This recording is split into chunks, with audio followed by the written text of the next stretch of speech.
students. Today's topic is Introduction to Biology. Actually biology का जो introduction है वो क्लास 11th में एनसीईआरटी के हिसाब से ये यूनिट फर्स्ट का फर्स्ट चैप्टर है द लिविंग वर्ल्ड। उसमें जो सब्जेक्ट है बायोलॉजी उसका इंट्रोडक्शन है, जिसमें ये बताया गया है कि लिविंग वर्ल्ड्स क्या हैं और किस तरह से लाइफ में डाइवर्सिटी है और उसको जो क्लासिफाई करते हैं उसकी बेसिक यूनिट्स क्या है।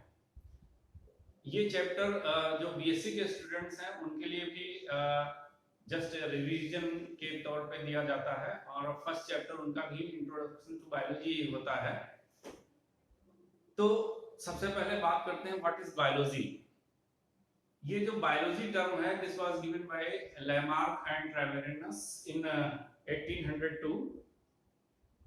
ये जो इसको अगर डिफाइन करेंगे हम तो biology is the branch of natural sciences dealing with the study of living organisms। अब आप सोच रहे होंगे नेचुरल साइंसेस क्या है, तो इसके लिए थोड़ा सा पहले साइंस देखते हैं। साइंस क्या है, जब आप सब लोगों ने पढ़ा होगा व्हाट इज साइंस। ये जो साइंस है ये लैटिन लैंग्वेज के वर्ड होता है सीरे, जिसका मतलब होता है टू नो, या एक और वर्ड है साइंसिया जिसका मतलब होता है नॉलेज। तो साइंस वर्ड जो है ये इन्हीं वर्ड से मिलके बना है। तो अगर आपको साइंस को डिफाइन करना हो तो science is the systematic and well organized knowledge of a subject। वैसे तो साइंस की बहुत सारी लैंग्वेजेस, बहुत सारे डिफिनेशंस हैं, अलग अलग लैंग्वेजेस में तमाम तरह से डिफाइन किया गया है, लेकिन ये सिंपल डेफिनेशन है किसी भी विषय का सुव्यवस्थित क्रमबद्ध ज्ञान विज्ञान कहलाता है। अब अभी जो हमने आपको बायोलॉजी की डेफिनेशन बताई थी उसमें हमने नेचुरल साइंस वर्ड का यूज किया था। तो ये नेचुरल साइंस क्या है, एक्चुअली जो साइंस है इसको आप दो कैटेगरीज में डिवाइड कर सकते हैं। वन इज नेचुरल साइंस, जिसके अंतर्गत हम एक्चुअली नेचर की स्टडी करते हैं और नेचर इटसेल्फ किससे बनती है, मैटर से। तो इसके अंदर हम मैटर की स्टडी करते हैं। और दूसरी जो ब्रांच है दिस इज सोशल साइंसेस। अब सोशल साइंसेस में जैसे सोशियोलॉजी हो गया,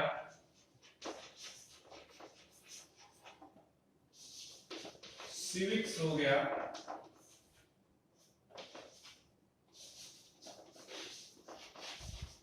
पॉलिटिकल साइंस हो गया,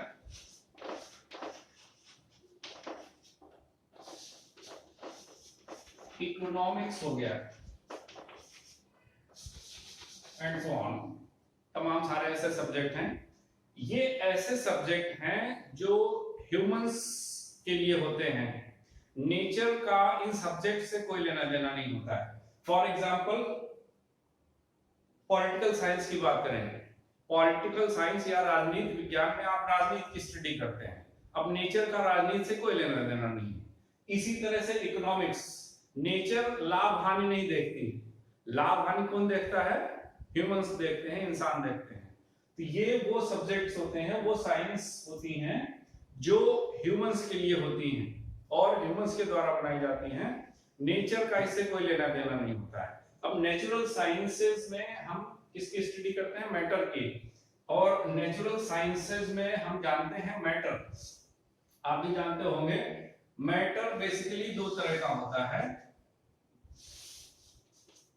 एक होता है नॉन लिविंग और दूसरा होता है लिविंग। तो जो नॉन लिविंग मैटर होता है इसकी जो स्टडी जिन सब्जेक्ट्स के अंतर्गत की जाती है वो कहलाती हैं physical sciences.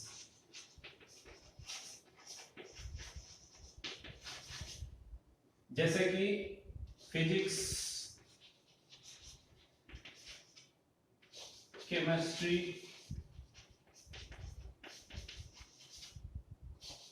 Geography, geology, earth science etcetera.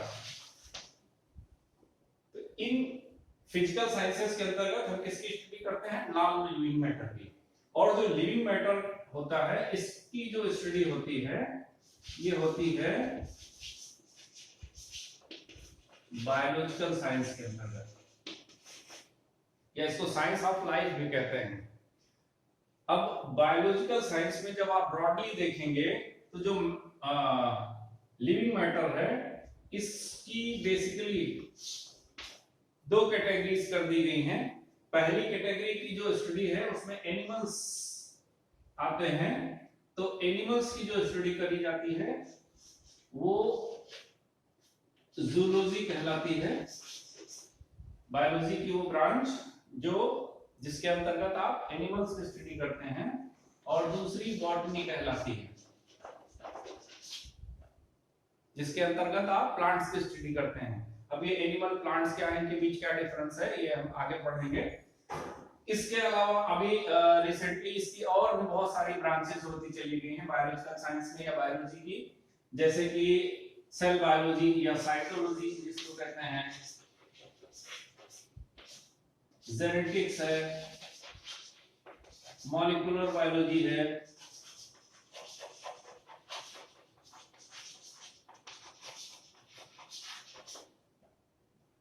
और भी तमाम सारी बहुत सारी ब्रांचेस होती चली गई हैं। तो ये जो जितनी भी बायोलॉजिकल साइंस की स्टडी है या लिविंग मैटर की स्टडी है ये सब इसके अंतर्गत आती है बायोलॉजी का। आपने देखा किस तरह से बायोलॉजी जो है वो अदर साइंसेस से रिलेटेड है। अब बायोलॉजी को में आगे बढ़ने से पहले कुछ बच्चे क्वेश्चन करते हैं मैथमेटिक्स के बारे में। मैथमेटिक्स जो है वो साइंस है कि नहीं है? तो मैथमेटिक्स भी एक तरह की साइंस ही है जिसको एब्स्ट्रैक्ट साइंस कहते हैं, या हिंदी में इसको अमूर्त विज्ञान कहते हैं। तो वो भी एक साइंस ही है, ठीक है। अब बात करते हैं बायोलॉजी की। तो जो बायोलॉजी वर्ड है जैसे हमने पहले ही बताया आपको, ये लेमार्क और ट्रेवेलियस के द्वारा दिया गया था। यहाँ पर हमने लेमार्क का लिखा है, और इनकी एक बुक बहुत फेमस बुक है फिलॉसफी जूलॉजी, जिसमें इन्होंने बायोलॉजी वर्ड का यूज किया था और वहीं से ये टर्म कॉइन हुआ है। लेकिन जो फादर ऑफ बायोलॉजी हैं ये एरिस्टोटल हैं, और इनकी भी बहुत फेमस बुक है हिस्टोरिया एनिमलियम, ठीक है। अब बायोलॉजी की जो दो मेन ब्रांचेज हैं जूलॉजी और बॉटनी। तो जूलॉजी जून वर्ड से बना है जिसका मतलब होता है एनिमल्स, यानी जूलॉजी के अंतर्गत हम एनिमल्स की स्टडी करते हैं, और इसके भी फादर ऑफ जूलॉजी जो है वो एरिस्टोटल ही हैं। लेकिन दूसरी जो इसकी मेन ब्रांच है बायोलॉजी की बॉटनी, ये बॉटन वर्ड से बना है जिसका मतलब होता है प्लांट, और इसके फादर ऑफ बॉटनी जो हैं वो थियोफ्रेस्टस हैं। थियोफ्रेस्टस एक्चुअली एरिस्टोटल के ही स्टूडेंट थे। तो जब बायोलॉजी का डिवीजन हुआ था तो उसमें थियोफ्रेस्टस ने अपनी जो बहुत फेमस बुक है इनकी हिस्टोरिया प्लांटेरम, इसमें इन्होंने डिफरेंट प्लांट स्पीसीज को उनको क्लासिफाई करने की, उनको एक सीक्वेंस में अरेंज करने की कोशिश करी थी। और अरस्तु के बहुत फेमस स्टूडेंट थे, इसलिए फादर ऑफ बॉटनी जो है वो थियोफ्रेस्टस हो गए, ठीक है। अब हम बात करते हैं अपना जो बेसिक हमारे इस चैप्टर 1 लिविंग वर्ल्ड के टॉपिक्स हैं कि व्हाट इज लिविंग। तो लिविंग को समझने के लिए आपको लाइफ को समझना होगा। लाइफ जो है उसके फंडामेंटल कैरेक्टर्स में सबसे इंपॉर्टेंट कैरेक्टर है जेनेटिक कोड। अब जेनेटिक कोड बेसिकली तो डीएनए ही होता है, लेकिन कुछ ऐसे एनिमल्स में भी हैं जिनमें जेनेटिक कोड आरएनए होता है। सेंट्रल डोग्मा, यानी उस जेनेटिक कोड के द्वारा सेंट्रल डोग्मा का फॉलोइंग होना चाहिए। सेंट्रल डोग्मा जब आप हायर क्लास में पहुंचेंगे, या जो हायर क्लास के बच्चे हैं वो जानते होंगे, जब जेनेटिक्स पढ़ेंगे आप, खासकर मॉलिक्यूलर बायोलॉजी जो है वो उसमें सेंट्रल डोग्मा वर्ड बार बार यूज होता है ये सेंट्रल डोग्मा जो है सिंपली एक प्रोसेस को डिफाइन करता है जिसमें डीएनए से आरएनए बनता है, आरएनए से प्रोटीन्स बनती हैं। And third one is energy processing, या सिंपल लैंग्वेज में जिसको मेटाबॉलिज्म कह सकते हैं। तो जहां कहीं पर भी ये प्रोसेस पूरे हो रहे हैं, ये कैरेक्टर्स पूरे हो रहे हैं, वहां लाइफ है। लेकिन जब हम लिविंग बीइंग्स की बात करते हैं तो उसमें बहुत क्लियर कट डेफिनेशन अभी भी नहीं है, क्योंकि कुछ साइंटिस्ट उसमें कुछ फंडामेंटल कैरेक्टर्स की बात करते हैं, कुछ नॉन फंडामेंटल कैरेक्टर्स की बात करते हैं। तो यहाँ पर इस डायग्राम में हमने कोशिश करी है कि आपको कुछ फंडामेंटल और नॉन फंडामेंटल कैरेक्टर्स के बारे में क्लियर हो सके। फंडामेंटल कैरेक्टर्स में ये है कि सभी लिविंग बीइंग्स जो हैं वो उनके पास सेलुलर स्ट्रक्चर होता है, उनमें एक उस सेलुलर स्ट्रक्चर के बीच, अब सेलुलर स्ट्रक्चर क्या है इसको अभी बाद में बात करेंगे, उसमें एक लिक्विड टाइप का मटेरियल होता है जिसको प्रोटोप्लाज्म कहते हैं, और उनकी एक डेफिनेट लाइफ साइकिल होती है। नॉन फंडामेंटल कैरेक्टर्स वे कैरेक्टर्स हैं जो लगभग हर लिविंग ऑर्गेनिज्म में मौजूद है, लेकिन उसके एक्सेप्शंस भी हैं, जैसे metabolism, nutrition, growth, excretion, reproduction. अब कुछ कैरेक्टर्स ऐसे भी हैं जिनको कुछ वर्कर्स ने फंडामेंटल कैरेक्टर्स में रखा है, कुछ ने नॉन फंडामेंटल कैरेक्टर्स में रखा है। Sensitivity, adaptability and homeostasis. जितने भी लिविंग ऑर्गेनिज्म्स हैं वो सेंसिटिव होते हैं अपने एक्सटर्नल और एनवायरनमेंट, इंटरनल एनवायरनमेंट दोनों के लिए ही। और जिस तरह से उनका खासकर एक्सटर्नल एनवायरनमेंट चेंज होता है, तो अपने सर्वाइवल के लिए वो अपने को उस एनवायरनमेंट के हिसाब से चेंज करते हैं, दैट इज कॉल्ड एडाप्टेबिलिटी। तो उनमें एडाप्टेबिलिटी होती है। एंड होम्योस्टेसिस, यानी उनकी लाइफ प्रोसेस कंटिन्यू रहे, इसके लिए उनका जो इंटरनल एनवायरनमेंट है वो मेंटेन रहे, तो उसकी मेंटेनेंस के लिए वो जो भी प्रोसेस फॉलो करते हैं दैट इज कॉल्ड होम्योस्टेसिस। ठीक है, तो ये कुछ फंडामेंटल कैरेक्टर्स हैं लिविंग बीइंग्स के। ये जो सेलुलर स्ट्रक्चर की बात आती है, तो यहाँ पर एक थ्योरी बहुत इंपॉर्टेंट आती है, that is called cell theory, and this was given by Schleiden and Schwann. Schleiden जो है ये जर्मन बॉटनिस्ट थे, इन्होंने 1838 में, और स्वान जो ब्रिटिश जियोलॉजिस्ट थे 1839 में। चूंकि दोनों लोगों ने लगभग एक साथ सेम बात कही थी, इसलिए सेल थ्योरी जो है ये इन दोनों के नाम से ही जानी जाती है।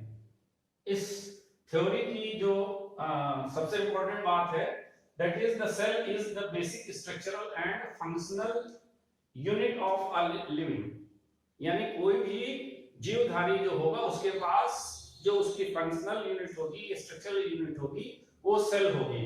And the second point is all living beings are composed of one or more cell. वही फर्स्ट पॉइंट को ही इलैबोरेट किया गया है, यानी कि जो जीवधारी होगा, जो लिविंग बीइंग होगा, उसके पास कम से कम एक सेल अवश्य होगी, एक से अधिक भी हो सकती हैं, लेकिन उसकी जो स्ट्रक्चरल यूनिट होगी वो एक सेल होगी। इसमें बाद में एक थर्ड पॉइंट और जोड़ा गया था, that it was new cells arise from pre-existing cells, यानी कि जितनी भी सेल्स बनती हैं वो पहले से मौजूद सेल्स से ही बनती हैं। This theory was developed by Rudolf Virchow, जो कि एक जर्मन पैथोलॉजिस्ट थे, और इन्होंने एक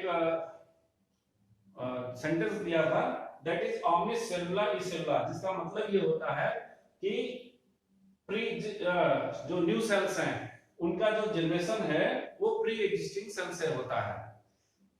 कुछ लोग मानते हैं कि actually this omnis cellula is cellula concept was given by Francois Vincent Raspel in 1825, but credit goes to Rudolf Virchow।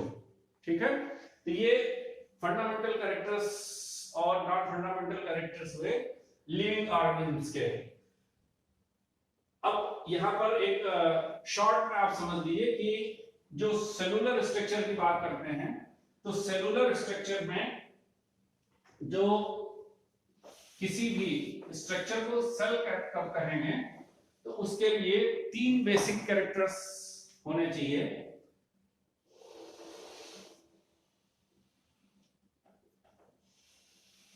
जो पहला कैरेक्टर है कि उसके पास एक मेम्ब्रेन बाउंड स्ट्रक्चर होना चाहिए, एक मेम्ब्रेन होनी चाहिए, and this membrane is called plasma membrane, ठीक है, या इसको सेल मेम्ब्रेन भी कह देते हैं।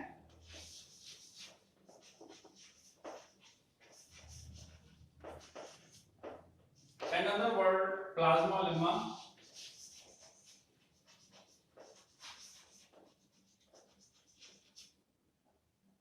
ये जो सेल स्ट्रक्चर है, सेल मेम्ब्रेन है, किसको सेल मेम्ब्रेन कहेंगे? ये जब आप इसका फ्लूइड मोज़ेक मॉडल के स्टडी करेंगे तो वहां पर जब सेल का स्ट्रक्चर स्टडी करेंगे तो वहां डिटेल आपको इसकी पता लगेगी। लेकिन यहाँ जो बेसिक चीज है, आपको सेल मेम्ब्रेन या प्लाज्मा मेम्ब्रेन जो है, ये दो मेन कैरेक्टरिस्टिक्स होते हैं। एक तो लिपिड बाइलेयर और प्लस प्रोटीन्स। कुछ खास तरह की प्रोटीन्स होती हैं। अगर कोई मेम्ब्रेन प्लाज्मा लिपिड की बनी है, लिपिड की डबल लेयर और प्रोटीन्स की बनी है, दैट मींस कि ये प्लाज्मा मेम्ब्रेन या सेल मेम्ब्रेन है, ठीक है। अब इस सेल मेम्ब्रेन के अंदर एक लिक्विड होगा,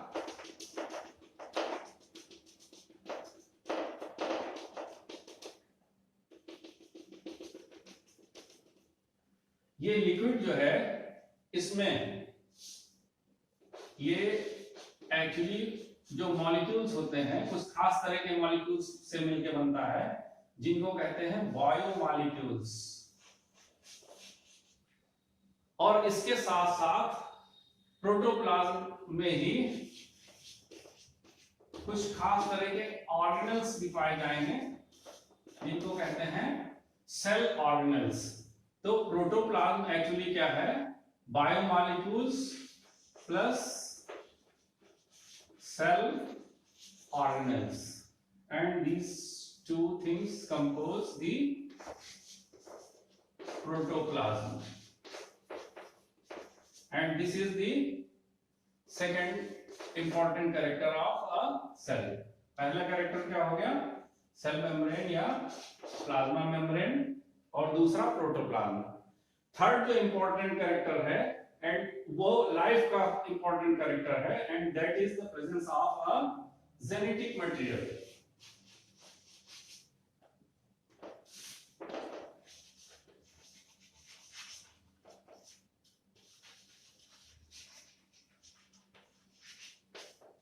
एंड मोस्टली इट इज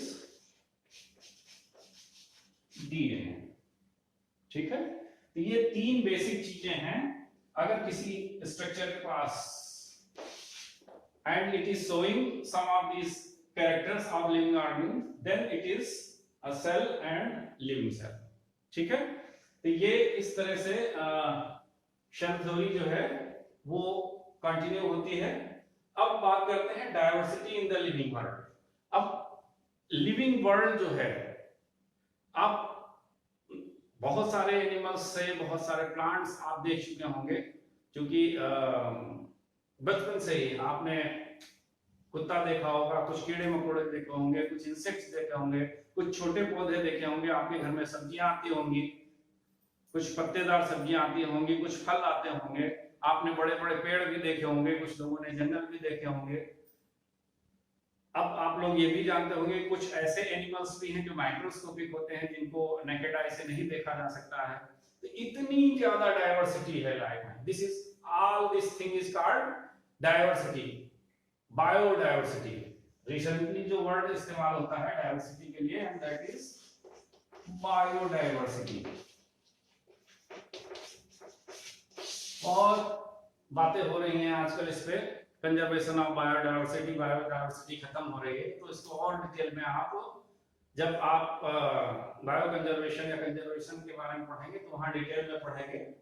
तो लेकिन आप सब जानते हैं कि इतनी ज्यादा डाइवर्सिटी है लाइफ में, तो इतने ज्यादा एनिमल्स को एक साथ स्टडी करना बहुत कठिन हो जाता है। तो इसको इजी बनाने के लिए, बायोलॉजी को सीक्वेंस देने के लिए, क्योंकि आपने डेफिनेशन अगर याद हो साइंस की, तो वहां पर आपने क्या कहा था? Well organized and systematic study. तो बायोलॉजी भी चूंकि एक साइंस ही है, तो क्या होना चाहिए? वेल ऑर्गेनाइज्ड और सिस्टमेटिक स्टडी होनी चाहिए, ठीक है। तो उस सिस्टमेटिक स्टडी के लिए कुछ टैक्सोनॉमिक ऑर्डर्स बनाए गए हैं, ग्रुप्स बनाए गए हैं। ये पूरे चीज अब तो इसको एक्सप्लेन करने के लिए पूरी की पूरी एक टैक्सोनॉमी ब्रांच ही बना दी गई है बायोलॉजी की, जिसके अंतर्गत अलग अलग एनिमल्स के उनके कैरेक्टर्स के हिसाब से उनका अरेंजमेंट किया जाता है, ठीक है। लेकिन जो सभी लिविंग बीइंग्स को कैटेगराइज करने के लिए बेसिक जो फॉर्मूला फॉलो होता है, या आप कह सकते हैं एक हायरार्की बनाई गई है, वो अगर आप लिविंग वर्ड से शुरू करें,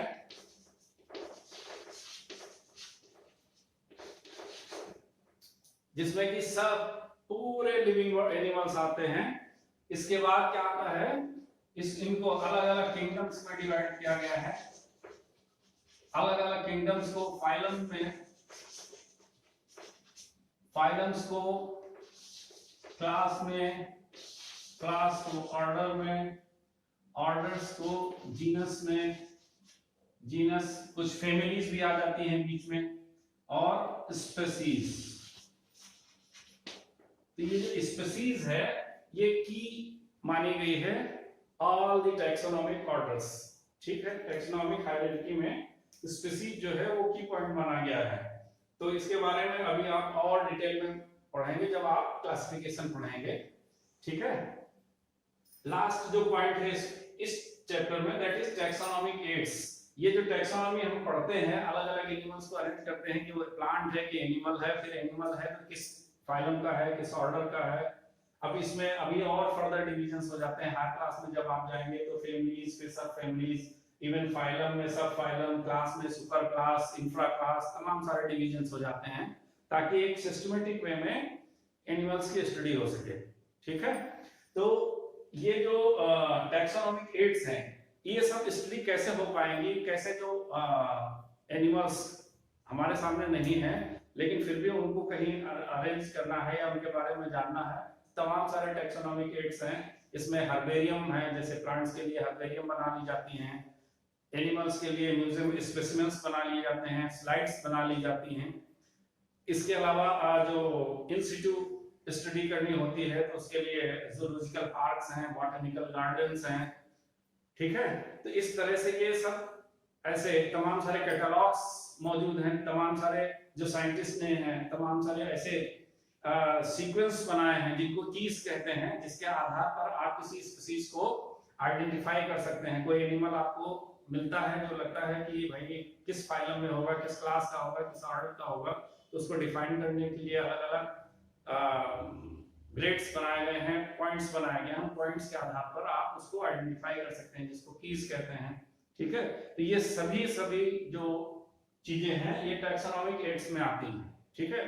हर वो चीज जो आपको हेल्प करती है किसी भी एनिमल को आइडेंटिफाई करने के बारे में, ठीक है।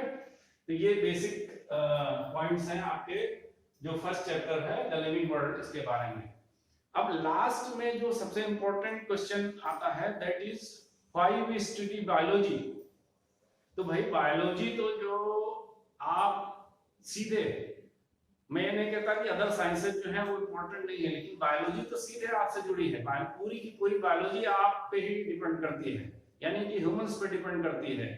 तो जितने ही आप बायोलॉजी के बारे में जानेंगे उतने अपने बारे में जाएंगे, और उतने ही जो ह्यूमंस की जो लिविंग कंडीशंस हैं वो बेहतर होंगी, ठीक है।